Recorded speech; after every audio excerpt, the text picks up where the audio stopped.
오늘부터는 둘째 나팔 시작합니다. 오늘 본문의 제목은 바다에 던져지는 불 붙는 큰 산과 같은 것입니다. 이것이 무엇인가? 첫째 나팔이 부러지면 피 섞인 우박과 불이 하늘에서 내려서 온 땅을 살랐다면, 이제 둘째 나팔은 바다에 쏟아지는 심판이죠. 근데 우리에게 어떠한 환란이 다가와도 우리가 감사할 것은 모든 심판은 하나님의 주관하에 일어나는 것이고, 이 일을 성경을 통해서, 말씀을 통해서 미리 알게 하셨고, 충분히 우리에게 준비할 시간을 주셨다는 겁니다. 그래서 하나님은 말씀하셨고, 준비하는 것은 각자의 몫이고, 거기에 대해서 준비한 자는 넉넉하게 이 환란을 이기며 나갈 것이고, 그렇지 않은 자는 낭패를 당할 것입니다. 어떻게 되겠지 하는 신앙들이 너무 많아요. 하나님의 말씀을 듣고 마지막 때임도 알고 앞으로 어떤 일이 일어날 것을 아는데, 그냥 환경에 따라 움직이고 내 상황에 따라 움직이고 내 형편이 이러니까 나는 어쩔 수 없어 라고 하면서 기도만 합니다. 기도만. 행함은 없는 기도. 그것은 여러분, 그 믿음은 가짜예요. 그것은 불신앙인 겁니다. 영적으로 자기 자신을 잘 분별하시길 바랍니다. 오늘 계시록 8장 8절, 둘째 천사가 나팔을 부니 불 붙는 큰 산과 같은 것이 바다에 던져짐에 바다의 3분의 1이 피가 되고. 자, 둘째 천사가 나팔을 불면 산은 산인데 불 붙는 큰 산 같은 것이 바다에 던져집니다. 불은 하나님의 심판과 재앙을 의미하죠. 산은 나라와 제국을 의미하고, 큰 산은 큰 나라의 무서운 세력을 의미합니다. 하지만 또 다른 영적인 의미가 있는데, 산은 율법 교회를 의미하고 또 교회를 의미하며, 하나님의 심판 가운데 불 붙는 큰 산과 같은 것이 바다에 던져지리라 했습니다. 즉 바벨론이 던져지듯이 음녀에게 속한 교회, 바벨론에게 속한 교회는 그날에 바다에 던져집니다. 예레미야는 하나님의 백성을 대적했던 바벨론을 온 세계를 멸하는 멸망의 산이라 했고, 또 여호와께서 바벨론을 멸하여 불탄 산이 되게 하리라 했습니다. 예레미야 51장 42절, 여호와께서 이스라엘을 위해 보복하는 날 바다가 바벨론에 넘칠 것이고 그 파도가 그 땅을 덮고 그 성읍들이 황폐할 것이라. 이렇게 말씀하셨듯이 둘째 천사가 나팔을 부는 날, 이제 하나님의 원수인 큰 산 같은 것이 바다에 던져지는데, 지나간 시대엔 바벨론이 던져졌죠. 또 로마가 멸망했으며, 이제 이 마지막 시대 하나님을 대적했던 로마 카톨릭, 그 음력 교회가 바다에 던져져서 그들의 힘이요 부와 국력이었던 모든 경제와 무역이 파괴될 것을 말씀하고 있습니다. 첫째 나팔부터 자연계를 파괴시키는데, 애굽에 내린 재앙보다 더 극한 심판으로 피 섞인 우박이라고 그랬어요. 우박도 감당하기 힘든데 피 섞인 우박과 불이 나와 땅과 수목의 3분의 1을 태우며 그렇게 기근이 시작되죠. 7년의 기근이 시작되는데, 곳곳에서는 사람들의 생활이 상상할 수 없을 정도로 큰 타격을 받게 됩니다. 여러분, 지금 이미 다른 나라에서 일어나고 있는 일 좀 살펴보세요. 유튜브에 많이 올라와 있습니다. 먹을 것이 없어서 그 사람들이 어떤 행동을 하고 있는가를 한번 보셔야 돼요. 앞으로 생태계에 대혼란이 올 것이지만 아직 3분의 1을 남겨놓으신 것은 내게로 돌이키라는 하나님의 긍휼의 시간인 겁니다. 내게로 돌이키라. 하나님께서 이스라엘을 심판하실 때 한 나라를 들어 사용하신 것처럼 이 세상을 심판할 멸망의 도구는 그 시대의 가장 악한 왕들이었습니다. 바로와 헤롯을 보세요. 그들은 왕이 오신다는 소식을 듣고 두려워서 2살 아래로 아이들을 다 학살했고, 아합과 이세벨은 하나님을 섬기고 있으면서도 여호와의 선지자들을 다 죽였습니다. 마지막 종말엔 전 세계 피해 대혁명을 일으킬 적그리스도와 그 배후에 있는 음녀가 함께 예수의 증인들의 피에 취하게 될 거라고 그랬습니다. 예수의 증인들의 피에 취하게 될 것이다. 이제 땅뿐 아니라 이제 둘째 나팔로 그들의 바다, 그들의 샘을 말려서 하나님보다 더 의지하게 했던 경제와 무역을 가차없이 파괴할 것을 말씀하고 있습니다. 출애굽기 7장에 나오는 첫째 재앙은 애굽 사람들이 의지했던 그 풍요한 나일강을 제일 먼저 지팡이로 쳐서 그 물이 피로 변하게 하는 것입니다. 애굽 사람들이 나일강 물을 마시지 못하였고, 애굽의 물들과 강들과 운하와 목과 모든 호수와 애굽 온 땅에 피가 있었듯이 바다의 3분의 1이 피가 되는 심판이 있을 것을 나타내고, 아멘. 이 일이 있을 것을 나타내는데, 나일강의 물이 단순한 물이 아니라 숭배의 대상이었기 때문입니다. 그 물은 식수였고 무역품들이 들어오던 통로였으며 장수를 주는 생명의 젖줄이었는데 물이 변하여 피가 된 것은 애굽 사람들의 생계를 위협한 저주를 가져오는 재앙이었습니다. 마지막 때도 이제 둘째 나팔이 부러지면 바닷 가운데 생명 가진 물고기들과 해양의 동식물들 3분의 1이 죽을 것이고 이제 전쟁이나 또 하나님이 동풍을 분해서 풍랑으로 인해서 배들의 3분의 1이 깨져 바다를 통하여 들어오던 생계와 직결된 무역품들이 다 파괴된다 했습니다. 이거 믿어지세요? 단순히 기록해 놓으셨는데 배들의 3분의 1이 깨어질 것이라는 거.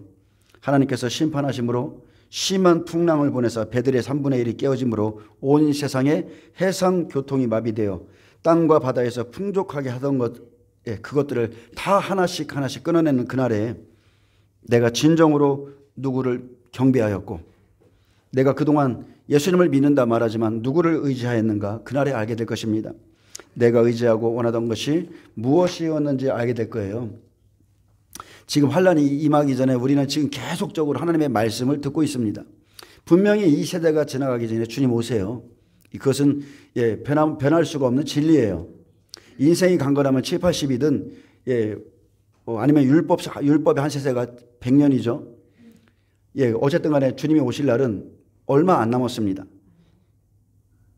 그래서 이 경고는 재난의 끝도 아니에요. 재난의 끝이 아니라 이것은 시작이고 재앙의 전조에 지나지 않습니다.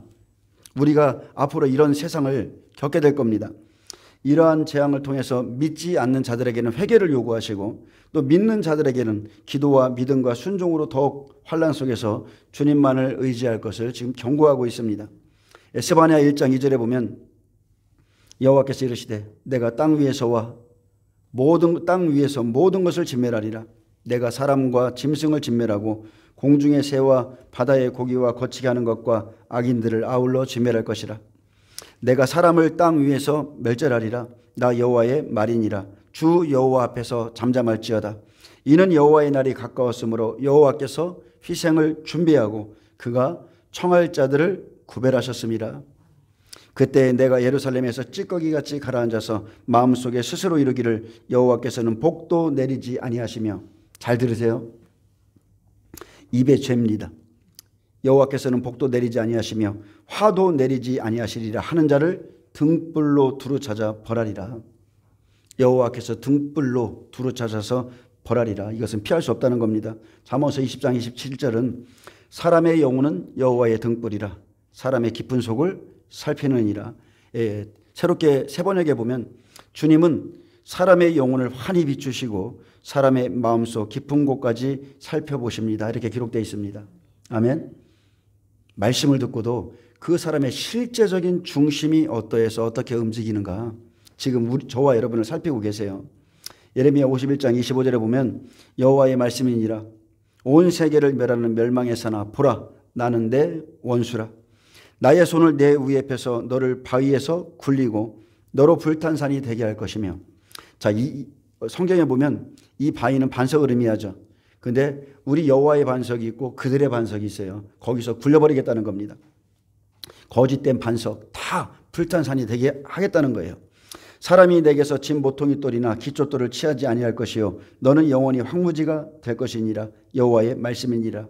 만군의 여호와 이스라엘 하나님께서 이와 같이 말씀하시되 딸 바벨론은 때가 이른 타작 마든과 같은지라. 멀지 않아 추수 때가 이르리라. 멀지 않아 이제 바벨론을 심판할 것을 경고하셨듯이 이 시대도 똑같습니다. 바벨론에 대한 심판이 준비되어 있습니다.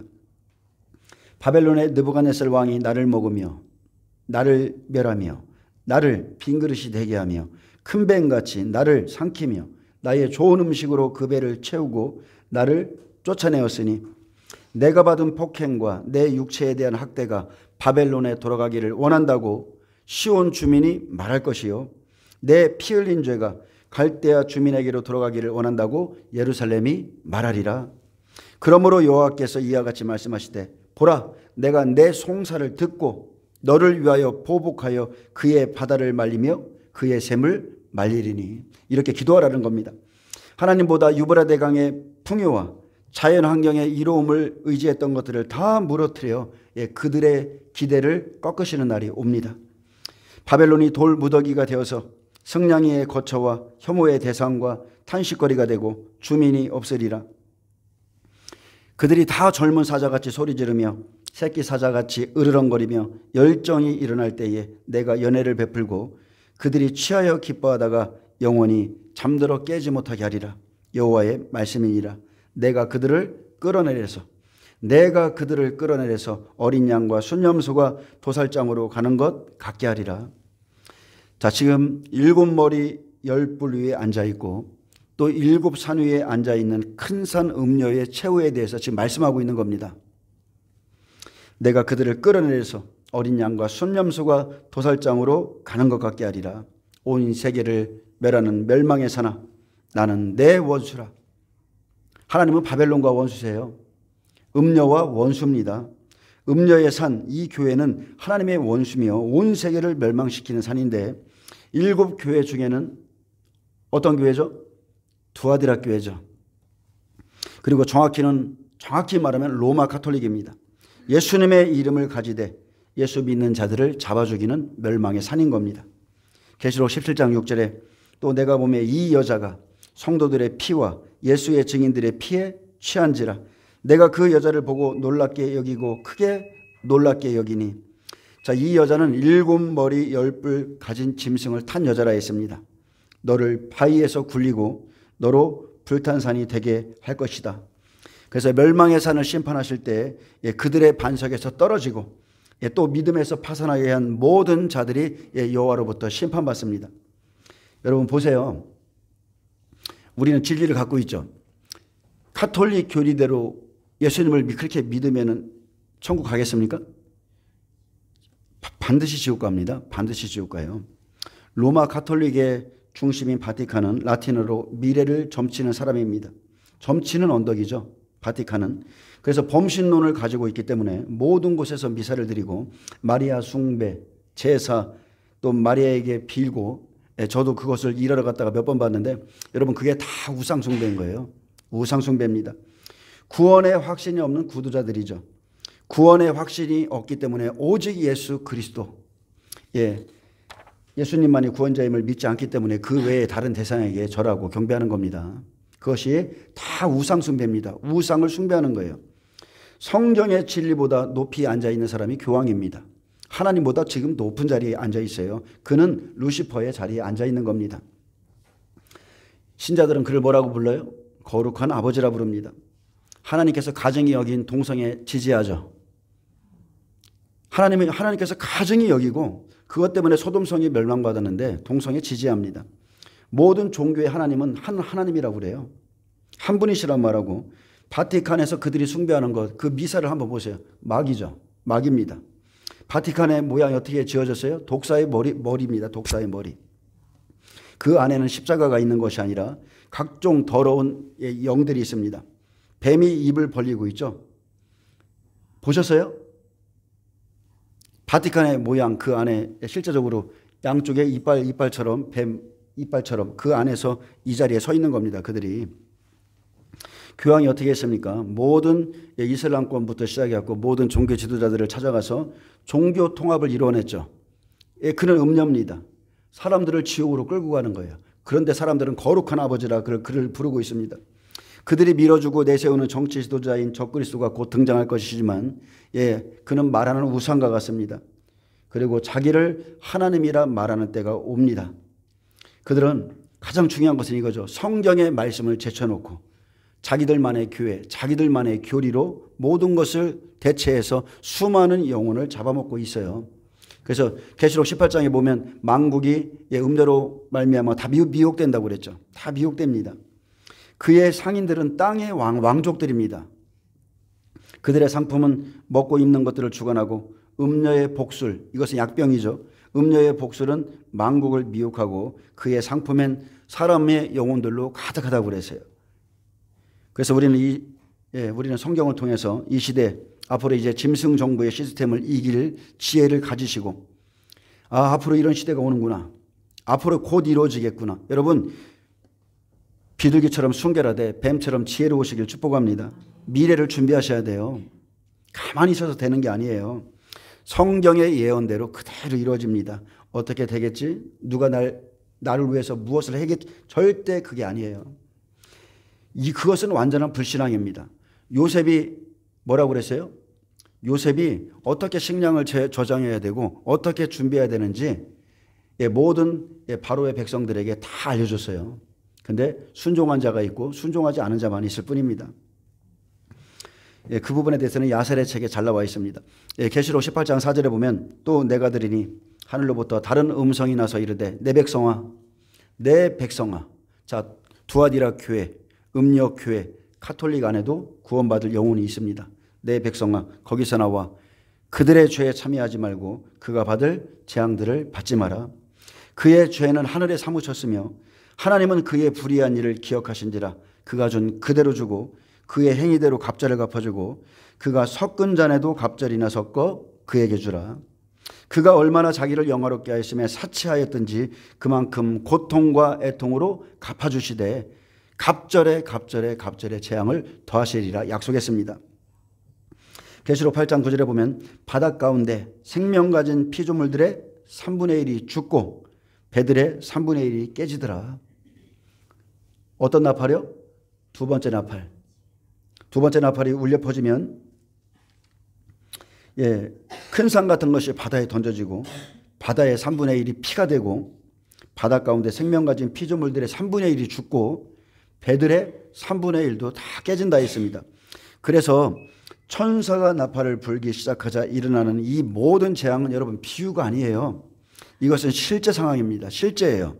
그래서 하나님의 종들은 각처에서 하나님의 말씀을 증거하고 하나님의 천사들이 이 말씀하신 재앙들을 다 이루는 겁니다.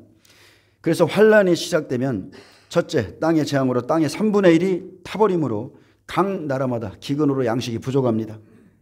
지금도 어떤 곳에선 기근으로 인해서 무정부 상태가 되고 사람들은 먹을 것을 약탈하고 또 약탈하러 돌아다닙니다. 지금도 중국에서는 저도 며칠 전에 본 거예요. 실제입니다. 며칠 전에 본 겁니다. 곡물을 추수할 때가 되면 동네 사람들이 50명, 100명, 막 150명씩 몰려다니면서 그 사람이 농사 지은 것을 다 그냥 탈취해 가요. 안 익은 것도 막 따가고 그냥 다 탈취해 갑니다. 사람들은 도적질을 당연시합니다. 농사 지은 사람은 막을 수가 없어서 울고 있고 공안들은 그냥 구경만 할 뿐입니다. 그냥 내버려둬요. 이 중국에 대해서 이런 실제적인 영상을 올리는 채널들이 있습니다. 중국의 95%가 우리나라 돈 90만 원 이상을 벌지 못합니다. 95%가. 그래서 이 곳곳의 시골에서는 먹을 것이 없어서 지금도 그들이 이런 고통을 당하고 있습니다. 땅에서는 육신이 의뢰하는 양식이 끊어집니다. 이것은 계속적으로 경고한 거예요. 여러분 기근의 때를 준비하셔야 돼요. 이제 바다에서도 물고기를 비롯한 생명체들의 3분의 1이 죽고 또 무역품을 나르는 배의 물동량이 완전히 3분의 1이 끊어진다고 그랬어요. 그 혼란과 비참함은 여러분 말을 할 수가 없을 정도입니다. 지금도 중국이 요소수를 금지한다고 그러니까 또 이제 막 늑장 대응하고 준비함이 없이 그러다가 이미 한번 경고를 받았었죠. 그런데 다시 한번 지금 또 어디까지 갈지 모르겠지만 뒤늦게 지금 그것을 준비한다고 그러는데 여러분 미리미리 하셔야 돼요. 미리미리. 하나님은 앞으로 전 세계에서 일어날 일들을 미리 말씀으로 보여줬습니다. 그래서 듣는 자는 스스로 지혜롭게 준비하시기를 바랍니다. 각 나라의 기근이 임함으로 바다에서 배를 통해서 무역품과 물자를 갖다 주고자 할 때에 하나님께서 동풍을 보내서 그 배를 파괴시킨다 했습니다. 모세 때는 모세가 나일강의 하수에 명령하자 즉시 피가 됐고 홍해 바다에 명령하자 바다가 갈라졌죠. 말씀이 이루는 거예요. 말씀 한마디면 바로 이런 일들이 이루어집니다. 마지막 때 두 증인이 나타나서 이제 하나님께서 바다의 동풍으로 물고기들과 배를 멸하실 것이다 이렇게 선포하면 분명히 그때 당시에 이제 육신에 속한 자들, 세상에 속한 자, 땅에 속한 자들 이렇게 말할 겁니다. 어찌 우리 하나님이 그렇게 패하게 하겠느냐. 선하신 우리 하나님은 절대 그런 분이 아니다. 이렇게 말하는 분들이 있을 거예요. 근데 이렇게 말하는 증인들을 미워하게 될 겁니다. 진리가 없기 때문에. 그리고 이런 이적과 표적을 일으키는 그 증인들을 오히려 적그리스도다. 어떻게 보면은 사탄의 활동을 따라 저들이 저런 일을 내리고 있다 이렇게 말할 수도 있습니다. 진리가 없다면. 계시록 11장 10절에 보면 이 두 선지자가 땅에 사는 자들을 괴롭게 한 거로 땅에 사는 자들이 그들의 죽음을 즐거워하고 기뻐하여 서로 예물을 보내리라 하더라 했습니다. 자, 두 증인이 움직이면 땅에 사는 자들이 괴로운 거예요. 땅에 속한 자들이 그날에는 괴로운 시간을 보냅니다. 종말에 사탄의 능력을 힘입어서 천하 만국과 그 영광을 가진 큰 산과 같은 음녀가 움직이는데 세계 경제를 쥐고 물자를 실어서 각 나라로 보내기 때문에 사람들이 좋아하지만 이제 하나님이 말씀하시는 그날에는 3분의 1이 바로 깨질 것이고 3분의 2만이 각 나라에 들어갑니다. 그날에는 분명히 편하, 칩을 받지 못하면 먹을 것조차 구할 수가 없기 때문에 믿는 자들조차 먹는 것 때문에 시험에 빠질 것이고, 하지만 우리 지금 준비된 사람들은요, 늘 말하지만 이스라엘 백성들 광야 40년 만나로 살았죠. 하나님을 의지하고 의뢰하고 그런 사람들은 이길 만한 힘을 그날에 주십니다. 그분의 영광이 있는 곳, 하나님을 의지하는 자에게는 시험을 이길 만한 힘이 함께합니다. 마귀의 영향력은요, 사람을 괴롭게 하지만 하나님의 임재 안에 못 들어와요. 절대적인 하나님의 임재 안에 들어오지 못합니다. 불기둥, 구름기둥이 있는 그곳에는 못 들어온다는 거예요. 그래서 여러분이 하나님의 임재 안에, 말씀 안에 거하는 것만이 가장 큰 피난처인 겁니다. 아멘. 두 증인들이 외치고 땅과 바다를 파괴할 때 하나님께서 행하시는 그 일들을 보지 못한다면 믿는 사람들조차 그날에 시험에 들고 떨어질 것이고, 하나님은 분명히 말씀하셨어요. 그날에 땅의 3분의 1이 파괴될 것이다. 바다의 3분의 1이 피가 되고 바다 가운데 생명 있는 피조물들의 3분의 1이 죽고 배들의 3분의 1이 깨지게 하겠다. 내가 그렇게 하겠다고 그랬습니다. 사탄이 하는 게 아니라 내가 그 일을 행할 것이다. 며칠 전 보니까 지금 오사카인가 저 일본에 그 막 물고기들이 떼죽음 당했잖아요. 그건 소수잖아요. 그렇게 많아 보이지만 그 지역에서만 일어나는 일이잖아요. 근데 마지막 때는 그게 아니에요. 바다의 3분의 1입니다. 바다의 3분의 1. 계시록 17장 6절에 보면 이 시기에 음녀가 성도들과 증인들을 죽일 거라 했습니다. 계시록 17장 6절에 보면 또 내가 보면 이 여자가 성도들의 피와 예수의 증인들의 피에 취한지라 내가 그 여자를 보고 놀랍게 여기고 크게 놀랍게 여기니. 왜 놀라요? 왜 이렇게 기이한 일을 행해요? 예수를 믿는다 말하면서 이 일을 행하기 때문에 그렇습니다. 성경은 성도들의 영혼을 잡아먹는 이 여자에 대해서 계속적으로 경고하고 있습니다. 이 여자에게로부터 나오는 그 상품을 사는 사람들, 그리고 그것을 탐하는 자들이 결국에는 이 음료의 상품 중에 사람의 영혼들이 들어갈 거라고 계속 경고하고 있습니다. 예수님의 이름으로 십자가를 든 그 여자, 음료 교황이 적그리스도와 함께 주님의 성도들을 엄청나게 죽일 겁니다. 계시록 17장 9절 지혜 있는 뜻이 여기 있으니 그 일곱 머리는 여자가 앉은 일곱 산이요.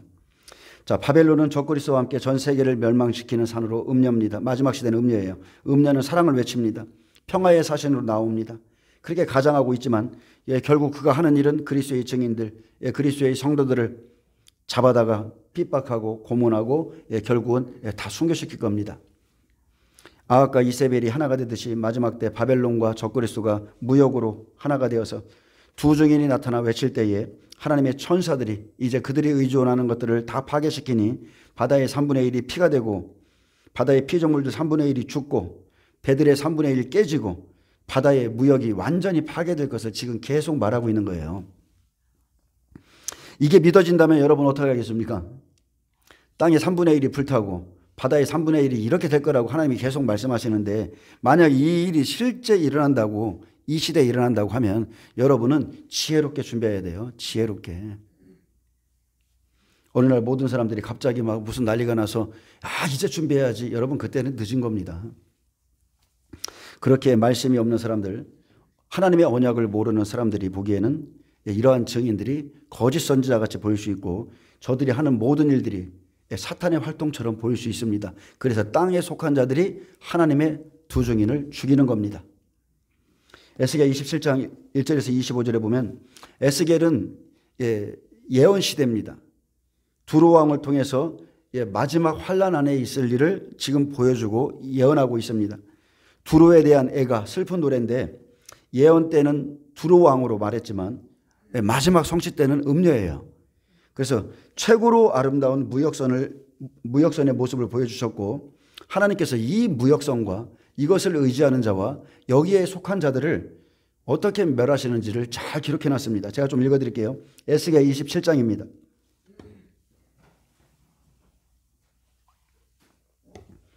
여호와의 말씀이 내게 임하여 이르시되 인자야 너는 두루를 위하여 슬픈 노래를 지으라. 너는 두루를 향하여 이르기를 바다 어귀에 거주하면서 여러 섬 백성과 거래하는 자요. 자, 무역하는 자죠. 주 여호와께서 이같이 말씀하시되 두루야 내가 말하기를 나는 온전히 아름답다 하였도다. 두루는 모든 해상의 무역을 주도했기에 부유했습니다. 그는 땅의 부귀영화 때문에 하나님조차 보이지 않았고 그의 교만은 말할 수가 없었어요. 내 땅이 바다 가운데 있으며 이렇게 했습니다. 내 땅이 바다 가운데 있다. 그는 바다 가운데서 이것을 통해서 미혹하는 자입니다. 너를 지은 자가 내 아름다움을 온전하게 하였도다. 스닐의 잣나무로 내 판자를 만들었으며 너를 위하여 레바논의 백향목을 가져다 돛대를 만들었도다. 바산의 상수리나무로 내 노를 만들었으며 깃딘 섬 황양목의 상아로 꾸며 갑판을 만들었도다. 애굽의 수놓은 가는 배로 돛을 만들어 깃발을 삼았으며 엘리사 섬의 청색 자색 배로 차이를 만들었도다.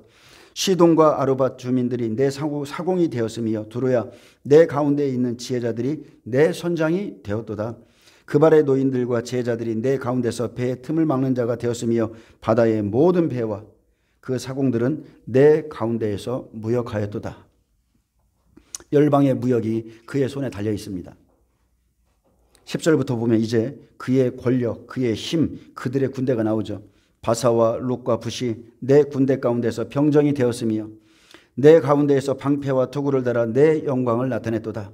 아르밧 사람과 내 군대는 내 사방 성위에 있었고 용사들은 내 여러 망대에 있었으며 내 사방 성위에 방패를 달아 내 아름다움을 온전하게 하였도다. 이 사람을 누가 대적합니까?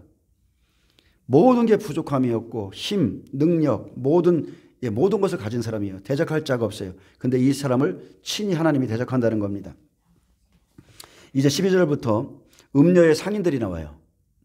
그리고 무역의 내용들이 나옵니다. 하물며 여기 읽어보면 유다와 이스라엘 땅 사람도 하나님을 섬기는 사람들도 다 음녀의 상인이었다고 그랬어요.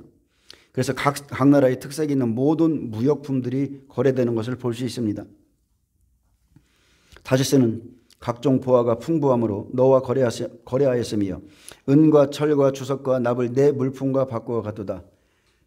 여기서 보면은 공통적으로 나오는 언어가 너와 거래하였으며 내 물품과 바꾸어 갔도다. 너와 거래하였으며 계속 이것만 나와요. 반복적으로.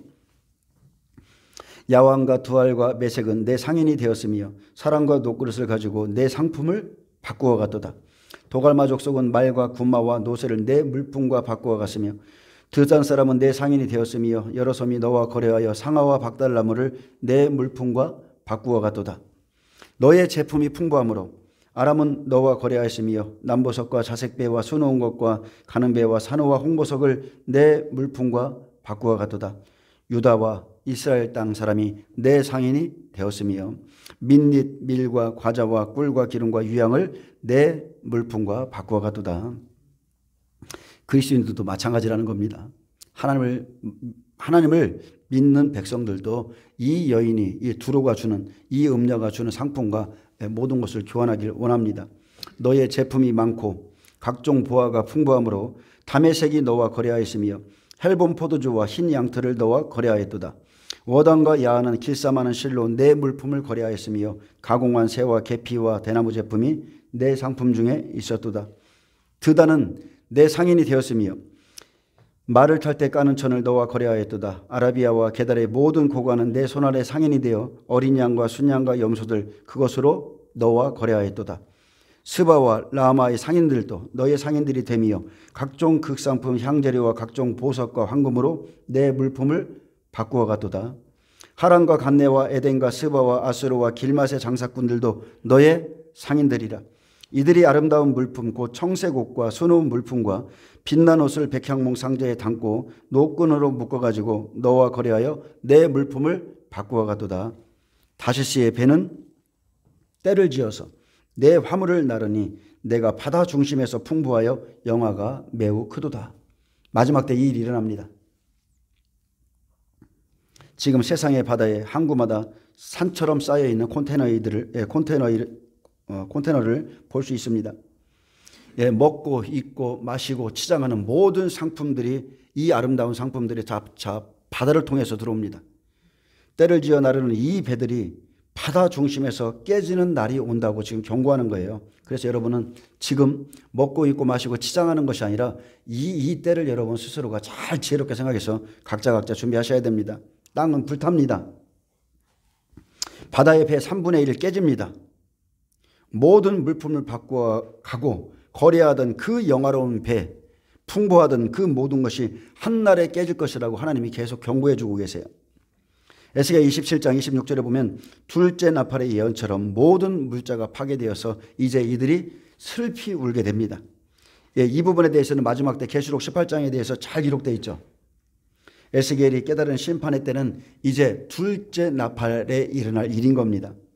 내 사공이 너를 인도하여 큰 물에 이르게 함이요 동풍이 바다 한가운데서 너를 무찔렀도다. 자, 바벨론의 음녀가 이끌어가는 이 배가 한순간에 하나님이 보내신 동풍에 의해서 바다 가운데 파선합니다.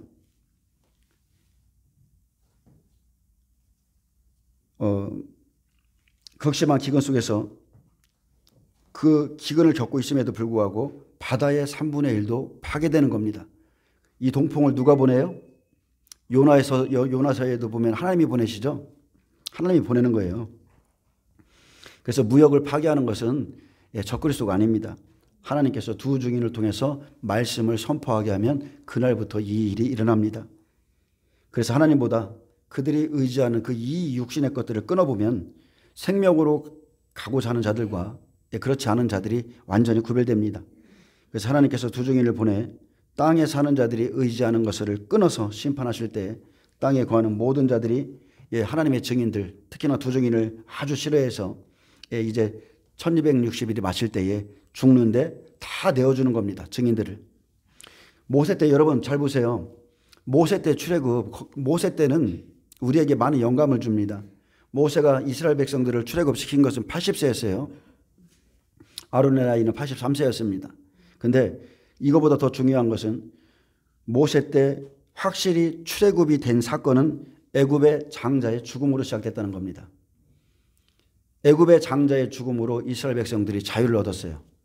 마지막 때 똑같습니다. 마지막 때는 반대죠. 믿는 자들이 순교를 해야 돼요. 근데 이방인 두 증인이 죽는 그날 1260일 장자의 순교자의 수가 차면 그날 바로 3일 반 있다가 부활이 일어나고 살아있는 자의 휴거가 일어나는 겁니다. 아멘. 그래서 마지막 때 부활과 휴거의 그 시간은 완전히 정해져 있다는 거예요.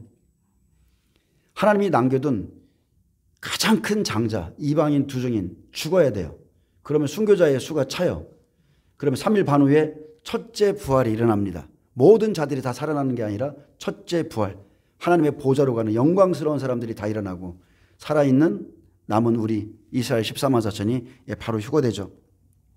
1260일 1300번 마치는 그날 마지막 일곱째 나팔에 일어납니다. 27절 보겠습니다. 내 재물과 상품과 바꾼 물건과 내 사공과 선장과 내 배의 틈을 막는 자와 내 상인과 내 가운데 있는 모든 용사와 내 가운데 있는 모든 무리가 내가 패망하는 날에 다 바다 한가운데 빠질 것이며. 자, 바벨론의 상품, 음녀의 상품으로 치장하고 살았던 모든 자들이 음녀가 패망하는 그날에 다 함께 바다 한가운데 빠져서 멸망합니다. 내 재물, 내 사공, 내 상인, 내 가운데 있는 모든 용사와 너의 모든 무리가 한날에 망할 것이다. 너와 거래하며 물품을 갖고 가던 그것을 기뻐하던 자들이 다 한날에 멸망할 것이다. 28절에 보면 내 선장이 부르짖는 소리에 물결이 흔들리리로다. 얼마나 크게 울며 부르짖는지, 얼마나 그 선장이 격하게 우는지 그 부르짖는 소리에 물결이 흔들릴 것이라 했습니다. 그 슬픔의 강도를 나타내죠. 계시록 18장에는 더 자세히 나와 있습니다. 하나님의 외에 의지했던 모든 것이 무너지는 그날, 슬픔에 빠집니다. 노를 잡은 모든 자와 사공과 바다의 선장들이 다 배에서 내려 언덕에 서서 너를 위하여 크게 소리질러 통곡하고 티끌을 머리에 덮었으며 제 가운데 뒹굴며 그들이 다 너를 위하여 머리털을 밀고 굵은 배로 띠를 띠고 마음이 아프게 슬퍼 통곡하리로다. 계시록 18장의 내용과 같습니다. 얼마나 고통스러운 날인지 모든 사람이 소리질러 통곡한다고 그랬어요. 근데 이 잃어버린 것 때문에 크게 소리질러서 아파하고 통곡하는데 환난 전에 하나님 앞에 이렇게 통곡해 본 적이 없다는 게 문제인 거예요. 나를 위해서 울지 말고 너와 너의 자녀를 위해서 미리 울라고 말씀하셨는데 환난 전에 그렇게 해본 적이 없다는 겁니다. 그래서 환난 속에서 소리질러 통곡하게 되고 티끌을 머리에 덮어쓰게 될 것이고 제 가운데 뒹굴 것이며 그때에 가서야 굵은 배로 띠를 띠고 마음이 아프게 슬피 통곡하리로다. 그러나 그때는 늦었다는 겁니다. 그러므로 계시록 18장 8절 그러므로 하루 동안에 오랜 시간도 아닙니다. 그러므로 하루 동안에 그 재앙들이 이르르니 곧 사망과 애통함과 흉년이라. 그가 또한 불에 살라지리니 그를 심판하시는 주 하나님은 강하신 자이심이라. 우리 하나님은 이 일을 하십니다. 한순간에 하세요. 사망, 애통함, 흉년을 보내십니다. 이르되 화이도다 큰 성이여 옷과 자주옷과 붉은 옷을 입고, 자 여기 보면 누구죠? 옷, 자주옷, 붉은 옷, 금잔을 든 사람 누구예요? 로마 가톨릭입니다.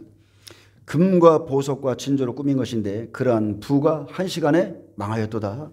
모든 선장과 각처를 다니는 성객들과 선원들과 바다에서 일하는 자들이 멀리 있어서 그가 불타는 연기를 보고 외쳐 이르되 이 큰 성과 같은 성이 어디 있느냐 하며 티끌을 자기 머리에 뿌리고 울며 애통하며 외쳐 이르되 화이도다 이 큰 성이여 바다에서 배부리는 모든 자들이 너의 보배로운 상품으로 치부하였더니 한 시간에 망하였도다.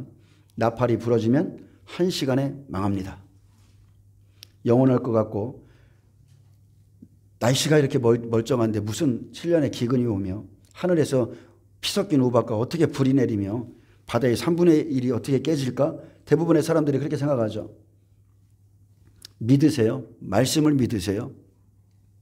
그들이 통곡할 때에 너를 위하여 슬픈 노래를 불러 애도하며 말하기를 두로와 같이 바다 한가운데 적막한 자 누구인고 내 물품을 바다로 실어낼 때에 내가 여러 백성을 풍족하게 하였으며 내 재물과 무역품이 많으므로 세상 왕들을 풍부하게 하였었도다.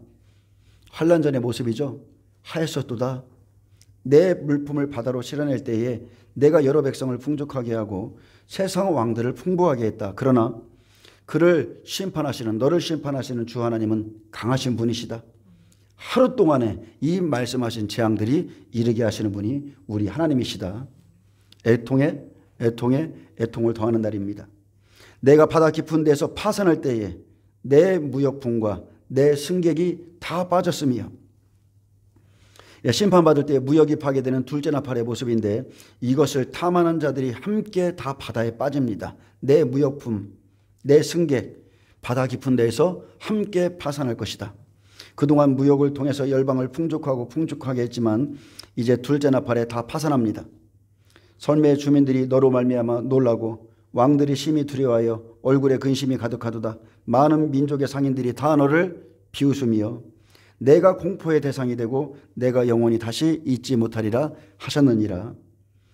각 나라 사람들이 이제 무역이 파괴됨으로 아무런 물자를 받지 못합니다.